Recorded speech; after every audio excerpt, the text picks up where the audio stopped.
विशिष्ट सन्दर्भ र पृष्ठभूमि छ।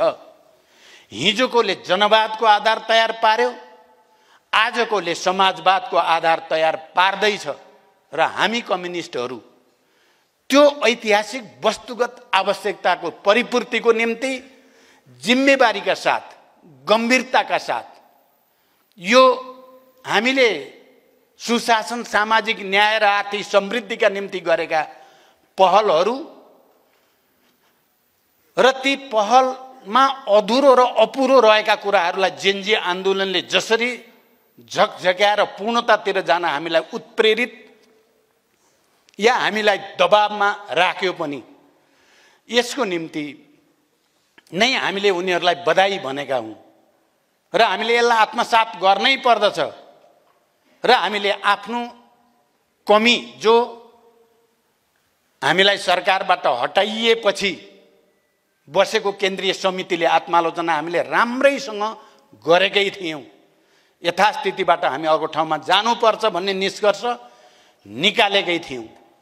निष्कर्ष मात्रै निकालेको होइन, हामी अभियानमा हेलिएका पनि थियौँ। तर त्यो पूर्ण नहुँदै जेनजी आन्दोलनले हामीलाई अझै झकझकाएको छ, सबैलाई घोचिदिएको छ र हामीले अब समाजवादको निम्ति, सामाजिक न्यायको निम्ति, समृद्धिको निम्ति एउटा नयाँ सङ्कल्पसहित अगाडि बढ्न चाहिँ आधार बनाइदिएको छ। त्यस कारण कमरेडहरू, यो एकता जो हामी अहिले यहाँ 8वटा पार्टीको तर्फबाट हस्ताक्षर गरिएको छ र हिजो फेरि अर्को एउटा पक्ष भनौँ, हुन त हाम्रो पुरानो कमरेड नै हो गोपाल किराती, यहीँ हुनुहुन्छ होइन, कता हुनुहुन्छ, गोपाल किरातीको देशभक्त समूहसँग पनि हस्ताक्षर भएपछि 9वटा भयो र अहिले भर्खरै म यहाँ आउन अलिकति ढिलो भएको चाहिँ नेपाली कम्युनिस्ट आन्दोलनको एउटा स्थापितै व्यक्तित्व भन्नुपर्छ, कमरेड भीम रावलसँग वार्तामा थियौँ हामी। मलाई लाग्छ भोलिको एकता घोषणामा उहाँ पनि आउने सम्भावना करिब करिब अन्ततिर पुग्दैछ।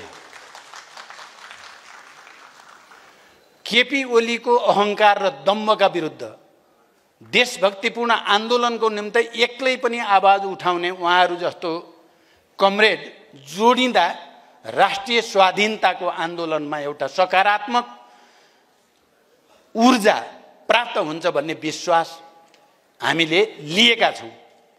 यसो गर्दै जाँदा फेरि अघि त्यहाँ कुरा गर्दै गर्दा हिजो रातभरि जस्तै हामी छलफलमै छौँ। कहिले हाम्रै सहयोद्धा कमरेड जनार्दन शर्मा प्रभाकरसँग, कहिले घनश्याम भुषालसँग, कहिले झलनाथ खनालसँग चाहिँ वार्ता चलि नै राखेको छ र मलाई लाग्छ भोलि एकता घोषणासम्म आउँदा धेरै चिज अझ अप भएर आउँछ भन्ने लाग्छ। अहिले म विश्वासको साथ भन्न नसके पनि एउटा सकारात्मक तरङ्ग देश विदेशमा पैदा भइसकेछ। एकताको सहमतिले आजको आवश्यकता हो। कमरेडहरू, व्याख्या गर्दा धेरै लामो हुन्छ, म त्यता पनि जान चाहन्न। तपाईँ हामीलाई थाहा छ, पार्टीहरू सिद्ध्याउने 24 गतेको विध्वंस पछाडि वैदेशिक कयौं शक्तिहरू, थुप्रै, म अहिले नाम नलिउँ, तपाईँहरू सबैले बुझ्नु भएको छ, उनीहरूले सिद्ध्याउन खोजेको पार्टीहरूलाई निक्लिनै नदिने, पार्टीहरूलाई चुनाव लड्न पनि नदिने, पार्टीका नेताहरूलाई चाहिँ आक्रमण गर्ने धेरै भए। यसको अब यो अरू पक्षतिर म बढी जान चाहन्न। तपाईहरु सबैले बुझ्नु भएको छ, निकै ठुलो डिजाइन अन्तर्गत लोकतन्त्र भनेको राजनीतिक दलहरू नै हो। राजनीतिक स्वतन्त्रता, दलको स्वतन्त्रता, उनीहरूले जनताको अगाडि जाने एजेन्डाहरू, निर्वाचन, यी सबै प्रक्रिया लोकतन्त्रका फन्डामेन्टल कुराहरू हुन्। निरङ्कुश तन्त्रको साम्राज्यवादी हस्तक्षेप भनेको पार्टीहरूका विरुद्ध त्यस्ता तानाशाहहरू पैदा गर्ने, नोकरशाहहरू पैदा गर्ने, जसले राष्ट्रलाई एउटा उपनिवेशको रूपमा या राष्ट्रलाई उसको अस्तित्व नामेट पार्ने हदसम्म पनि जाने दृष्टता गर्ने गर्छन्। विश्व इतिहासमा हामीले पहिलो विश्वयुद्ध र दोस्रो विश्वयुद्धको बीचमा, त्यसपछिका शीतयुद्धकालदेखि अहिलेसम्म हामीले जे जति देखेका छौँ, भोगेका छौँ, ती सबैमा हामीले यो प्रक्रिया हेरेकै छौँ। पार्टीहरू सिद्ध्याउन पर्छ। सब बिगारेको पार्टीहरूले हो, त्यसमा पनि मुख्य पार्टीहरूले भन्ने कुरालाई यसरी प्रचार गर्ने खोजियो।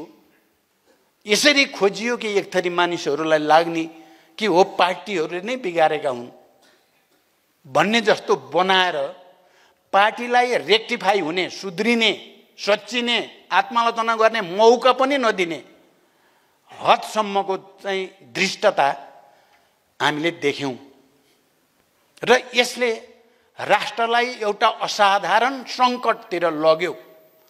हामीले झन्डै केही घन्टा त नेपाल राज्यविहीनताको स्थिति हामीले प्रत्यक्ष अनुभव गऱ्यौँ। अहिले पनि पुरै सङ्कट टरेको छैन भन्ने पनि हामी सबैलाई थाहा छ। त्यो परिस्थितिमा हामीले पार्टीहरूलाई देशभक्तिपूर्ण आन्दोलनलाई, राष्ट्रिय भावनालाई, सबै त्यस्ता शक्तिहरूलाई एकताबद्ध गर्ने ऐतिहासिक आवश्यकता यति बेला पैदा भयो। यो एकता अहिले हामी चुनावको लागि मात्रै एकता गर्दै छैनौँ कमरेडहरू। अघिल्लो पटक हामीले गरेको एकता चुनावको मुखमा चुनावैलाई भनेरै गरेका थियौँ। तर अहिले राष्ट्र गम्भीर असाधारण सङ्कटमा छ। यो सङ्कटबाट राष्ट्र बचाउनको लागि सबै कम्युनिस्ट शक्तिहरू, वामपन्थीहरू, प्रगतिशीलहरू एक हुनै पर्छ भनेर राष्ट्रलाई सर्वोपरि ठानेर राष्ट्रको रक्षा, नेपाली जनताको सार्वभौम सत्ता, उनीहरूको आत्मसम्मानलाई केन्द्रबिन्दुमा राखेर त्यो ऐतिहासिक आवश्यकतालाई गहिरो गरी अनुभूत गरेर नै हामी यो एकता प्रक्रियामा अगाडि बढेका हौँ। यो कुरा पनि विशेष रूपले विचार गर्न र आत्मसात गर्न म सबै कमरेडहरूलाई हार्दिक अनुरोध गर्न चाहन्छु।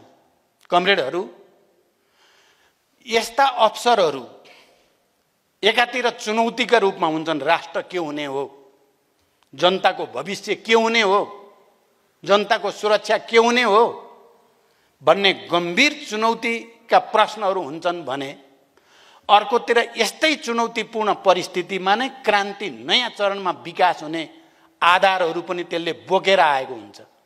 हिजो हामी जनयुद्धको बेलामा क्रान्ति र प्रतिक्रान्ति सँगसँगै हुन्छन्। घाँटी र मुखको कुरा गर्थ्यौँ, घाँटीसम्म क्रान्ति, अर्को प्रतिक्रान्तिको डायलेक्टिकल रिलेसनको कुरा गर्थ्यौँ।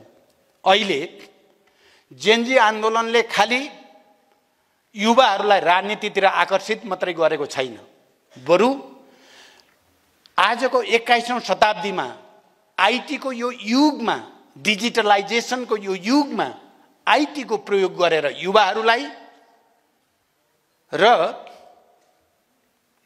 आजको युगको विशेषता अनुसार समाजवादी क्रान्ति कसरी गर्नु पर्ने रहेछ भन्ने कुराको झल्को इन्डिकेसन जेनजी आन्दोलनले दिएको छ। 23 गतिको आन्दोलनले दिएको छ हामीलाई एउटा सही विचार, सही नेतृत्व, सही योजनाको साथ आइटीको पनि राम्रो सदुपयोग गरेर अगाडि बढ्दा समाजवादी क्रान्ति धेरै टाढा रहेनछ भन्ने चेतना पनि जेनजी आन्दोलनले हामीलाई दिएको छ। नेगेटिभ भित्र पोजिटिभ र पोजिटिभ भित्र नेगेटिभ चाहिँ अन्तर्निहित भएकै हुन्छ भन्ने विज्ञानको नियम अनुसार हामीले यो सबै घटनाक्रमलाई हेरेका छौँ, हेर्नु पर्ने छ। त्यसकारण कमरेडहरू, यी सबै कुराको आधारमा नै हामीले यो एकतालाई एउटा ऐतिहासिक वस्तुगत आवश्यकताका रूपमा आत्मसात गरेका छौँ। सबै कमरेडहरू यसमा गम्भीर हुन र मलाई अब अन्त्यतिर आए म थोरै दुःख छ। हामी हिजो एकता महाधिवेशनमा 48 सालमा, त्यसपछि जनयुद्धमा, शान्ति सम्झौतामा, त्यसपछि विभिन्न समयका सरकारहरूमा सँगै काम गरेका एकजना सहयोद्धा कमरेड आज यहाँ पदाधिकारीको सचिवालयको बैठकमा उपस्थित हुनुहुन्न। कमरेड जनार्दन शर्मा प्रभाकर। यो हामी सबैलाई बडो नमिठो पक्कै पनि लागेको छ। उहाँ यही हुन पर्थ्यो। इतिहासको सन्दर्भ र पृष्ठभूमिका कारणले र पार्टी लिडरसिपले उहाँलाई अन्तिम समयसम्म, अस्तिको दिनसम्म पनि बोलाएर हामी एक हुनुपर्छ, जे भन्न पर्ने छ। जनवादी वातावरणमा तपाईलाई कुरा राख्ने पुरै हक छ।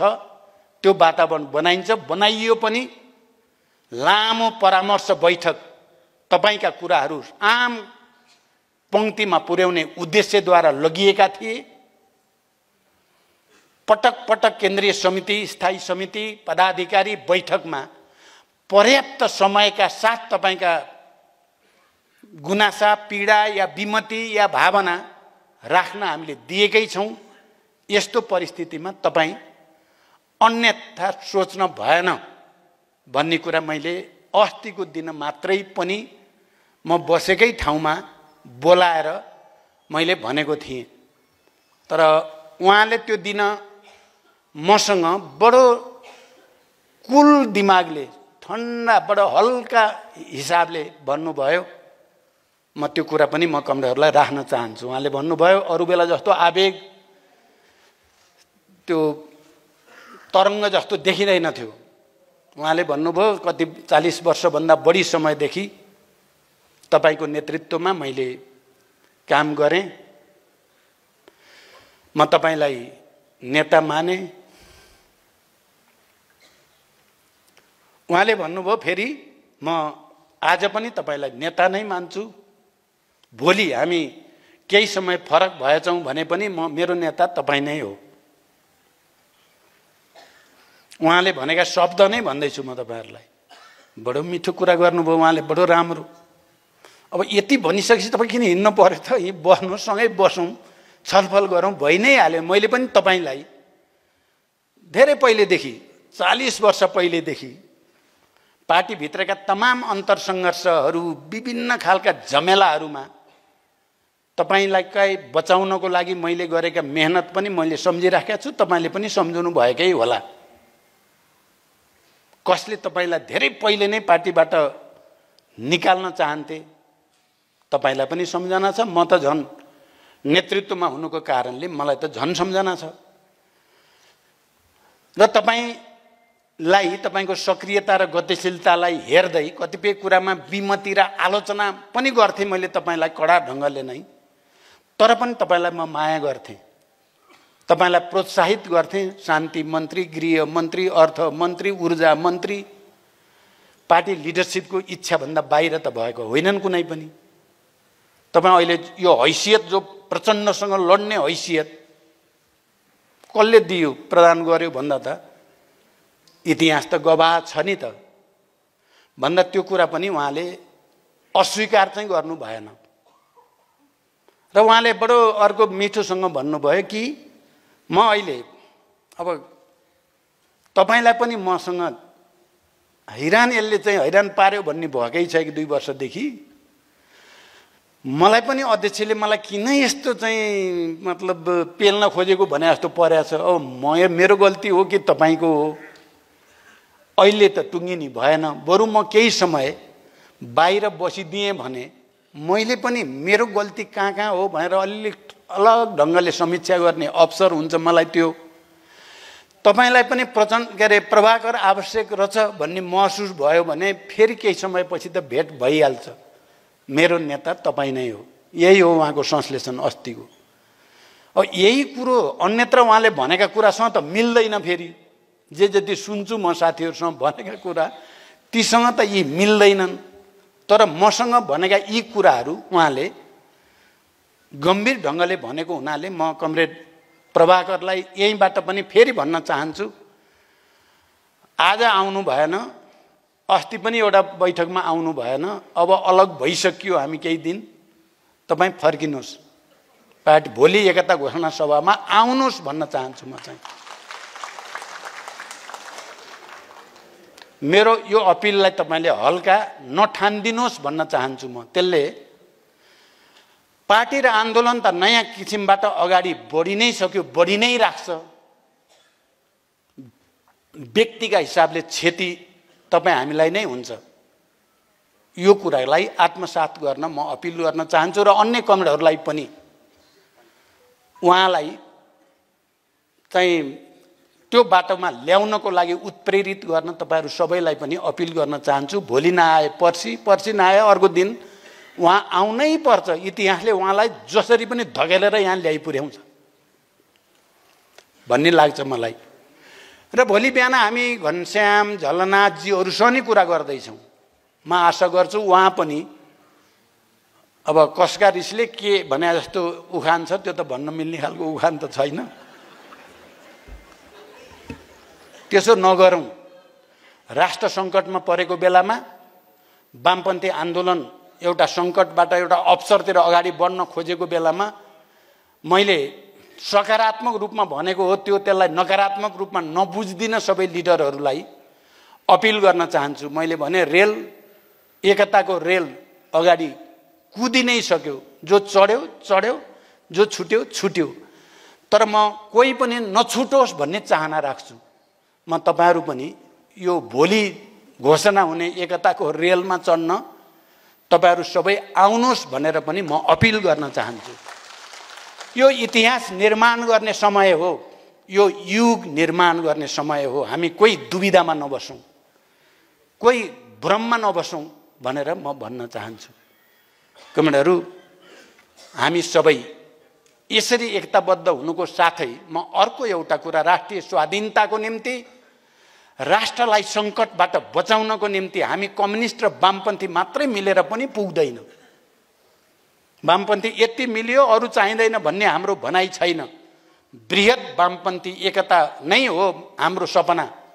माओवादी केन्द्रले 74 सालमा गरेको एकता पनि बृहत वामपन्थी एकता र समाजवादको यात्राको सपना देखेर गरिएको थियो र आजको यो एकता पनि यति नै पूर्ण भनेर हामीले भनेका छैनौँ। यो पूर्ण होइन, यो सुरुवात हो, एउटा ऐतिहासिक इनिसिएटिभ हो। जसरी हामीले जनयुद्ध सुरु गर्दा 60-65 जना मात्रै होल टाइमर थियौँ, हामीले सङ्कल्प गऱ्यौँ, जोखिम उठाउने आँट गऱ्यौँ। त्यो दिन 2 गुणा, रात 4 गुणाको दरले बढ्दै गयो र 10 वर्षमा एउटा अझै शक्ति निर्माण भयो। यो एकता पूर्ण त होइन, तर यो इनिसिएसन चाहिँ हो। यो इनिसिएसन अगाडि बढ्दै जाँदा बृहत वाम एकतामा त यो पुग्छ नै भन्ने लाग्छ मलाई। हामी सबैले त्यहाँ पुर्याउनु नै पर्छ, त्यसको निम्ति हामी सबैले योगदान गर्नै पर्छ भने राष्ट्रको स्वाधीनताको रक्षा गर्ने, वैदेशिक षड्यन्त्र र हस्तक्षेपका विरुद्ध राष्ट्रलाई एकताबद्ध गर्नको लागि सबै लोकतन्त्रवादी शक्तिहरू, सबै गणतन्त्रवादी शक्तिहरू, सबै देशभक्तहरू, सबै नागरिक समाजका अगुवा र आम नेपाली जनतालाई पनि हामीले एउटा मोर्चामा गोलबन्द गर्नै पर्छ। त्यसको नेतृत्व गर्ने ऐतिहासिक जिम्मेवारी पनि वामपन्थी कम्युनिस्टहरूले नै लिनुपर्दछ। म यो कुरा पनि आजको यो ऐतिहासिक बैठकमा यो मञ्चबाट सबै गणतन्त्रवादी, सबै लोकतन्त्रवादी, सबै देशभक्त, सबै उत्पीडित जाति, क्षेत्र, लिङ्ग, समुदायका आम जनता र तिनका विज्ञ, विद्वान, बुद्धिजीवीहरू सबैलाई पनि अपिल गर्न चाहन्छु। राष्ट्र सङ्कटमा छ। मैले अस्तिको पटक नि भनेको थिएँ, सायद सुगौली सन्धिपछि नेपालको राष्ट्र यति ठुलो सङ्कटमा कहिले नै थिएन कि ठुल्ठुला पर्वहरू भए, कोत पर्व, भण्डारखाल पर्व, थुप्रै सशस्त्र सङ्घर्ष भएर पछिल्लो जनयुद्ध एउटा ऐतिहासिक र युगान्तकारी विद्रोहको रूपमा स्थापित भयो, जसले गणतन्त्रसम्म देशलाई ल्यायो। मुख्यतः जनआन्दोलनहरू भए, तर राष्ट्र यति ठुलो सङ्कटमा कुनै पनि बेला थिएन। यति ठुलो मानवीय र भौतिक क्षति केही घण्टाभित्र भएको इतिहास पनि नेपालमा अर्को छैन। त्यसकारण हामी यो असाधारण राष्ट्रिय सङ्कटको घडीमा हामीले नै फेरि एउटा नयाँ पहल लिनुपर्दछ। त्यो कम्युनिस्ट क्रान्तिकारीहरूले नै हिम्मत गर्नुपर्दछ, त्यो जमर्को गर्नुपर्दछ भनेर नै हामीले त्यो अपिल जनतालाई गरेका छौँ, सबै पार्टीहरूलाई गरेका छौँ। राष्ट्रको अगाडि सबै कुरा सहायक र गौण हुन्छन्। राष्ट्र नै सर्वोपरि हुन्छ र जनता नै सर्वोपरि हुन्छ। अब यति भनिसकेपछि अहिले एउटा चलिराखेको छ बहस लिडरसिप बारे, नेतृत्व। हामीले अस्ति पनि केन्द्रीय समितिको बैठकमा छलफल गऱ्यौँ। मैले त्यो केन्द्रीय समितिको बैठकमा अन्य साथीहरूले उठाउनु भएका प्रश्नहरू समेतका आधारमा भनेको थिएँ, मैले जे जति भूमिका हिजो जनवादी क्रान्तिकालमा, जनयुद्धमा या शान्ति प्रक्रियामा या संविधान सभामा या गणतन्त्र घोषणामा खेल्ने अवसर मलाई पार्टीले र जनताले दियो, इतिहासले दियो। म ऋणी छु जनताप्रति, इतिहासप्रति, वर्गप्रति। र मेरो चाहिँ प्रकृति या मेरो चरित्र र विशेषताले गर्दा निष्क्रिय बस्ने, पलायन हुने भन्ने चाहिँ मेरो डिक्सनेरीमा छैन। त्यहाँ म सक्रिय नै रहि नै राख्छु। म जिम्मेवारीबाट पलायन हुने मेरो दिमागमा आउँदैन। तर साथसाथै मैले के भनेको थिएँ भने त्यसको निम्ति केन्द्रीय मुख्य पदमा, कार्यकारी पदमा बस्नै पर्छ भन्ने कुरा होइन, सत्य होइन।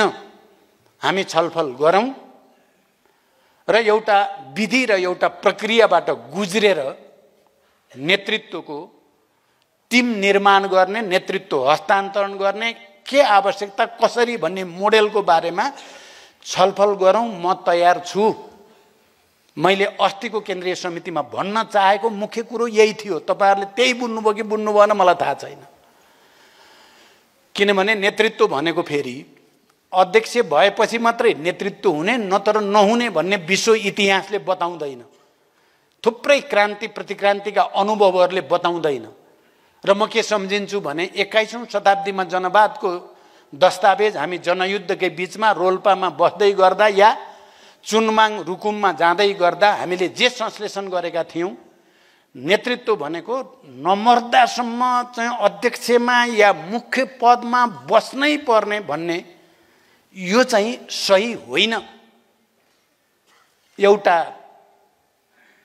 चक्र पार गरेपछि एउटा परिस्थितिमा एउटा मोडेल हामीले नयाँ विकास गर्नेतिर ध्यान दिनै पर्छ भनेर 21औं शताब्दीको जनवादको दस्तावेज, जसलाई हामी बडो गर्वको साथ नेपाली क्रान्तिको नयाँ संश्लेषणको सन्दर्भमा एउटा कोसे ढुङ्गा, म त्यति बेलाको हाम्रो कमरेड मोहन वैद्य किरणले त्यो दस्तावेज मैले पढिसकेपछि भनेको म सम्झिराखेको छु। यो त अर्कै चरणको एउटा युगको दस्तावेज भनेको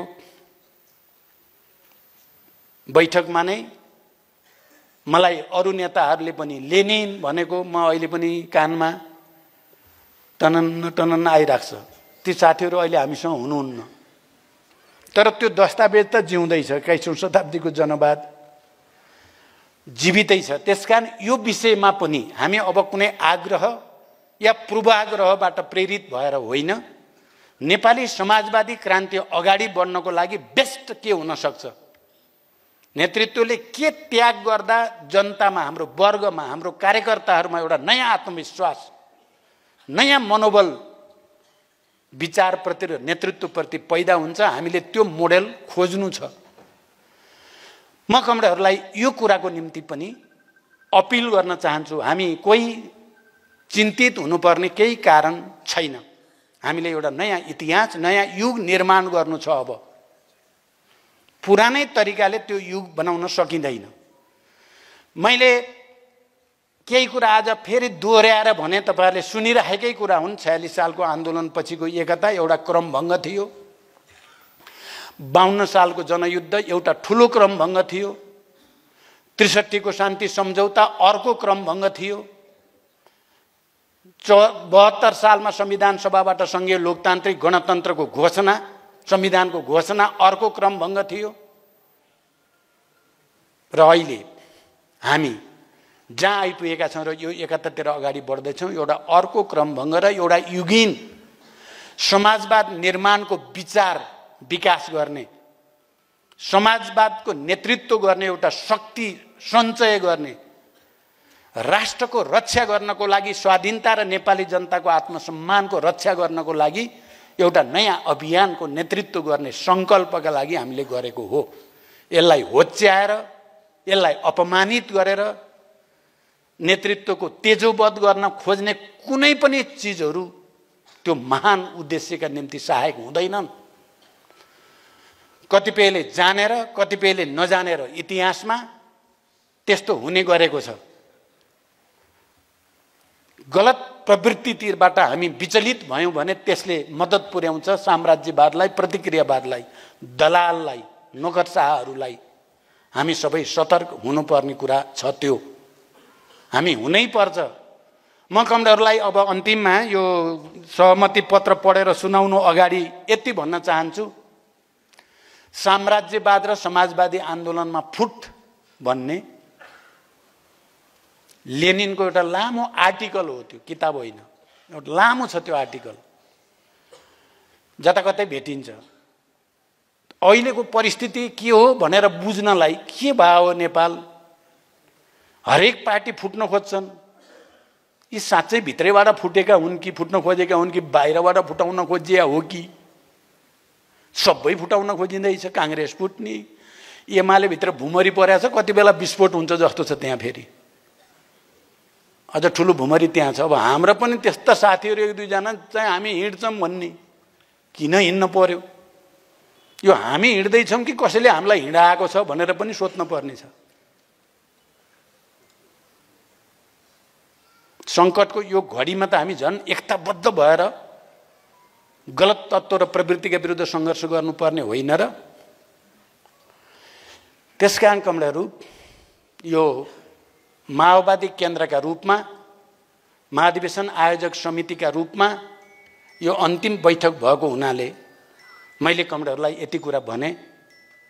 मलाई विश्वास छ तपाईँहरूले मेरो कुरालाई विचार गर्नुहुनेछ, गहिरोसँग आत्मसात गर्नुहुनेछ र अगाडिको यात्रा हामी त्यो पनि कठिन र चुनौतीपूर्ण छ तर महान छ।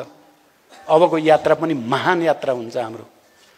त्यो यात्रामा सँगै जाने सङ्कल्पका निम्ति तपाईँहरू सबैलाई अपिल गर्दै अब म एकतामा का निम्ति तपाईँहरूले थाहा त पाइसक्नु भएको छ।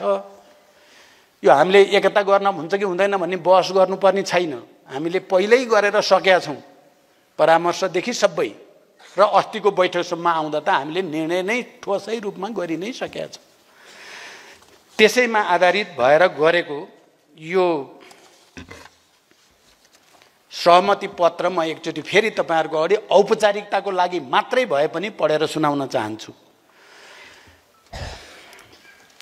पुँजीवादी जनवादी क्रान्तिको उपलब्धिका रूपमा रहेको सङ्घीय लोकतान्त्रिक गणतन्त्रको रक्षा, राष्ट्रिय स्वाधीनताको रक्षा, सुशासन, सामाजिक न्याय र आर्थिक सामाजिक रूपान्तरण गर्दै समाजवादी क्रान्तिको लक्ष्य पुरा गर्न बृहत कम्युनिस्ट आन्दोलनको एकीकरण आजको वस्तुगत आवश्यकता हो।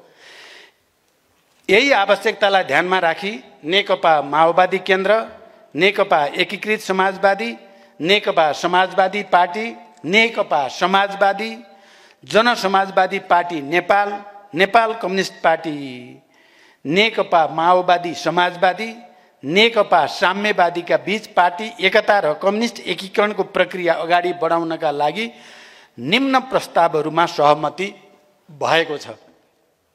एक, पार्टीको मार्गदर्शक सिद्धान्त मार्क्सवाद लेनिनवाद हुनेछ, तर माओका योगदानहरूको अध्ययन अनुसन्धान गरेर महाधिवेशनसम्म गएर टुङ्ग्याउने कुरा पनि यही सहमति पत्रमा एउटा बुँदामा राखिएको छ। नेपाली क्रान्तिको कार्यक्रम नेपाली विशेषताको वैज्ञानिक समाजवाद हुनेछ। पार्टीको तात्कालिक कार्यनीति पुँजीवादी जनवादी क्रान्तिका उपलब्धिहरूको रक्षा, राष्ट्रिय स्वाधीनताको संरक्षण, सुशासन, सामाजिक न्याय, सामाजिक आर्थिक समृद्धि र रूपान्तरण गर्दै समाजवादको आधार तयार गर्ने। आन्दोलनको स्वरूप, आन्दोलन मूलतः शान्तिपूर्ण हुनेछ, तर परिस्थिति अनुसार सडक, सदन र सरकार लगायतका आवश्यकता अनुसारका सबै मोर्चाहरू आन्दोलनका मोर्चा हुनेछन्। पार्टी एकता राष्ट्रिय सम्मेलन एकता प्रक्रियामा सहभागी सबै घटकहरूका केन्द्रीय समितिहरूको संयुक्त भेलाको रूपमा राष्ट्रिय एकताको सम्मेलनको आयोजना 82 कार्तिक 19 गते गरिनेछ। भोलि एकताको राष्ट्रिय सम्मेलनबाट पार्टी एकताको घोषणापत्र र अन्तरिम विधान पारित र केन्द्रीय समितिको गठन लगायतका कार्यहरू गर्नेछ। एकता राष्ट्रिय महाधिवेशन आगामी 6 महिनाभित्र एकता राष्ट्रिय महाधिवेशनको आयोजना गरिनेछ। यसमा यथाशीघ्र भन्ने शब्द पनि आएको छ, भोलि त्यसलाई अन्तिम रूप दिइनेछ। यथाशीघ्र एकता राष्ट्रिय महाधिवेशनको आयोजना गरिनेछ। केन्द्रीय समितिको गठन, एकता प्रक्रियामा सहभागी भएका पार्टीहरूका साबिकका केन्द्रीय समितिहरूलाई समायोजन गर्दै आपसी सहमतिको आधारमा केन्द्रीय समिति गठन गरिनेछ। 8. केन्द्रीय समितिभित्रको संरचना, केन्द्रीय समिति, राजनैतिक समिति, सचिवालय, कार्य संयोजन समिति हुनेछन्। संयोजक र सहसंयोजक, केन्द्रीय समितिमा संयोजक र सहसंयोजक पद हुनेछ। प्रदेश, जिल्ला, पालिका र वडा तहका सबै समितिहरूमा पनि संयोजक र सहसंयोजकको व्यवस्था हुनेछ। 10. सहमति र समन्वय, एकता राष्ट्रिय सम्मेलन र एकता महाधिवेशनमा सहभागी हुने प्रतिनिधिहरू, आयोजना, संगठनात्मक संरचनाको गठन सबै आपसी छलफल, सहमति र समझदारीमा हुनेछ।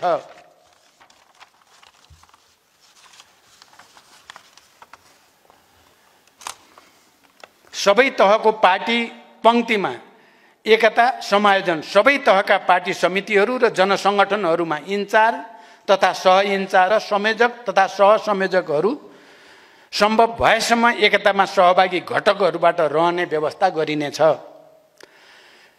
2 तहमा रहन सक्ने, कुनै पनि सदस्यहरू 2 तहको समितिमा रहन सक्नेछन्। केन्द्रीय समितिको सदस्य प्रदेश समितिमा पनि रहन सक्ने, रहनै पर्ने भन्ने होइन, रहन सक्ने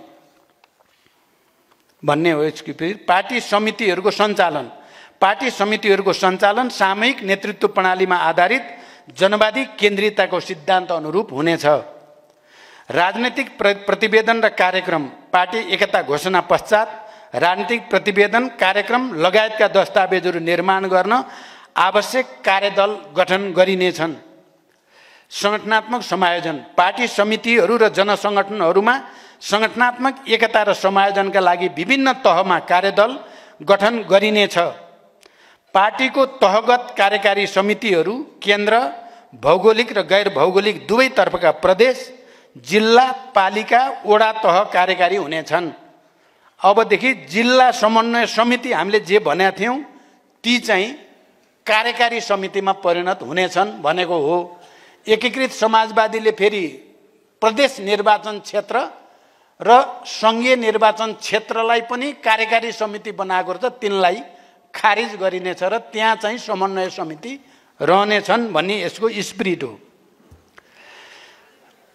अनि पार्टीको तहगत कार्य, सङ्घ, प्रदेश निर्वाचन क्षेत्रीय समन्वय समिति हुने र टोल तथा प्रारम्भिक स्तरका समितिहरू सङ्गठन समितिको रूपमा रहनेछन्।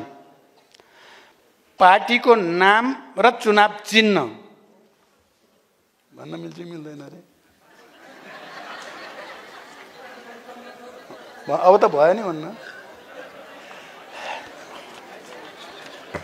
यहाँ टेक्निकल कारणले उता हेरे हो मैले।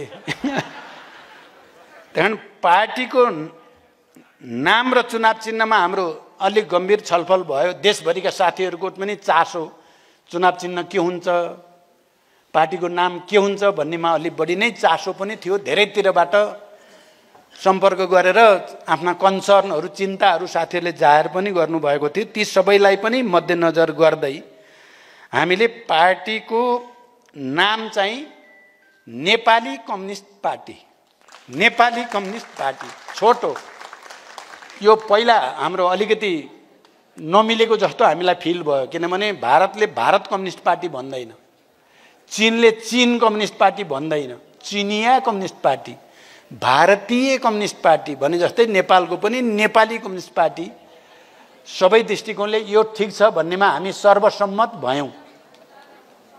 त्यसकारण त्यो भयो भने चुनाव चिन्ह चाहिँ 5 कुने तारा, तारा चुनाव चिन्ह हुने भयो।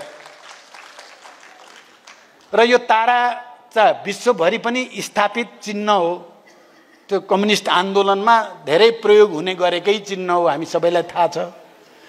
चीनको कम्युनिस्ट पार्टी र सरकारको झन्डामा तारैलाई प्रयोग गरिएको छ। हामीले जनयुद्धमा पनि जनमुक्ति सेनाको लोगोको रूपमा तारा नै प्रयोग गरेका थियौँ। फेरि पहिला हाम्रो वामदेवजीले पार्टी बनाएको बेलामा उहाँले निर्वाचनमा आयोगमा दर्ता गरेको चुनाव चिन्ह पनि तारा नै रहेछ। अहिले वामदेवजी खुसीले गदगद हुनुहुन्छ तारा चुनाव चिन्ह भएको। हामी पनि गदगदै छौँ, सबै गदगद भइया छ तारामा। भन्न नि सजिलो, बोलाउन नि सजिलो भनेर यो चाहिँ तारा चुनाव चिन्ह भयो। अब अन्तिममा चाहिँ वैचारिक राजनीति विषयमा एकासमा रहेका र रहन सक्ने मतहरूबारे निरन्तर छलफल गर्दै जाने र एकता राष्ट्रिय महाधिवेशनबाट निष्कर्षमा पुगिने छ भनेर यही सहमतिको आधारमा भोलि घोषणा हुँदैछ। यसमा हस्ताक्षर गर्ने नेकपाबाट महासचिव चिरण पुन, अनि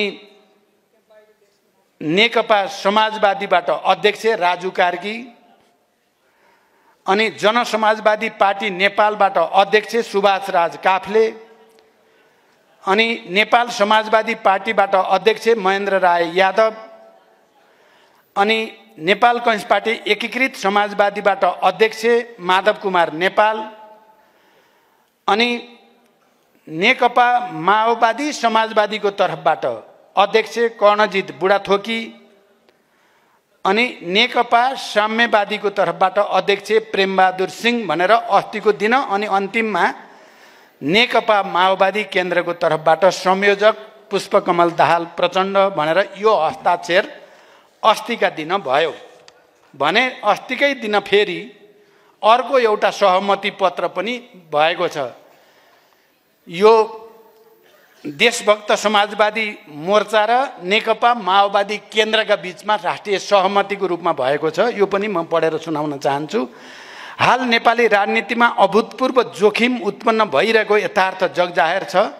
परिस्थितिलाई सही दिशातर्फ व्यवस्थित पार्न जनयुद्धका बेला भन्ने गरिएको हरेक प्रतिकूलतालाई अनुकूलतामा बदल्ने नीति अन्तर्गत देशका क्रान्तिकारीहरूबीच एकता र ध्रुवीकरण प्राथमिक कर्तव्य हुन आउँछ, जसको पहलबाट सङ्घीय लोकतान्त्रिक गणतन्त्रको रक्षा, नेपाली समाजको प्रकृति अनुरूप विकास र अग्रगामी कार्यान्वयनमा दृढ प्रतिबद्धता व्यक्त गर्दै हामीहरू निम्न सहमतिका निर्णयहरू विज्ञप्ति मार्फत सार्वजनिक गर्दछौँ।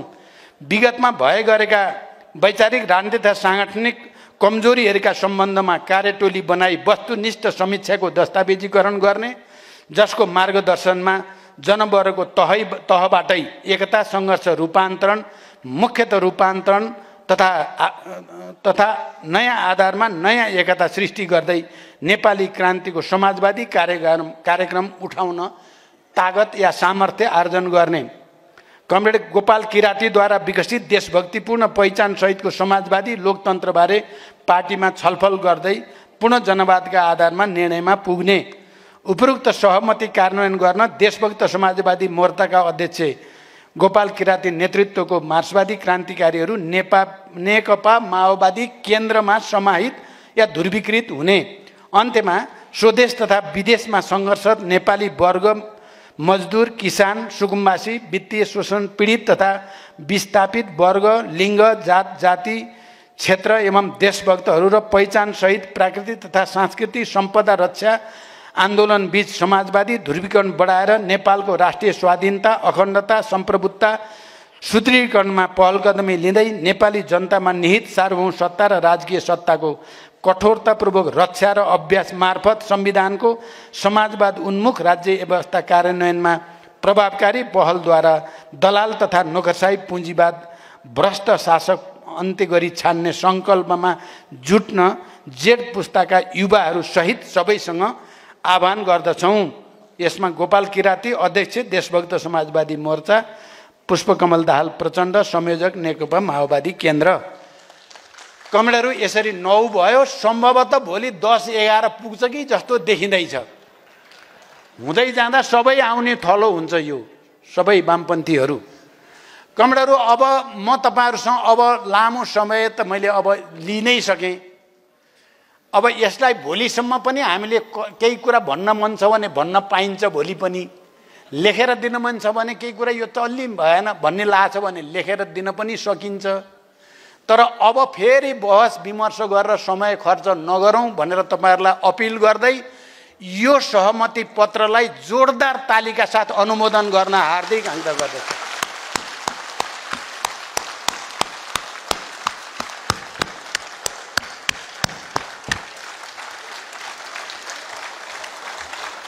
धन्यवाद कमरेडहरू। यो बैठक पनि अब यहीँ समापन भएको घोषणा गर्दछु। धन्यवाद। अभिवादन।